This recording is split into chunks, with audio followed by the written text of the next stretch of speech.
এইটা আমার 11তম উৎসব তেणु ଏହାକୁ ଆମେ କେମିତି ଧୁମଧାମରେ ପାଳନ କରିବା ଏବଂ ଆପଣମାନଙ୍କର ସାହାଯ୍ୟ ସହଯୋଗ ଏକାନ୍ତ ଦରକାର କାରଣ ଆମ ଉତ୍ସବକୁ ଯଦି ଲୋକପ୍ରିୟତା ବା ସମସ୍ତଙ୍କ ପାଖରେ ପହଞ୍ଚି ପାରିବେ ସେ କେବଳ ଆପଣମାନେ ହିଁ କହିପାରିବେ। ତେଣୁ ଆମେ ପ୍ରତିବର୍ଷ ସାମ୍ବାଦିକ ସମ୍ମିଳନୀ କରୁ। ଆଜି ବି ଗୋଟେ ସାମ୍ବାଦିକ ସମ୍ମିଳନୀ ଆମେ ଡାକିଛୁ, ଆପଣମାନେ ଆସି ପହଞ୍ଚନ୍ତି।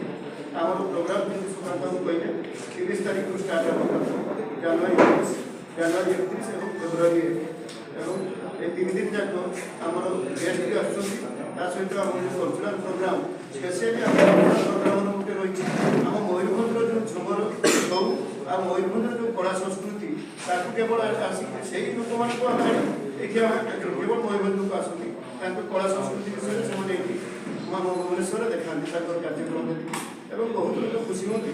ଆଉ ସ୍ପେସିଆଲି ଯେଉଁ ଷ୍ଟଲ୍ ସବୁ ଆମର ଥାଇକି ପଡ଼ିଛି ସେଇଟା ତ ଆପଣମାନେ ବି ଜାଣିଛନ୍ତି, ମୁଁ ବି କହୁଛି ଆମେ ବି ଗର୍ବିତ ସେଥିପାଇଁ।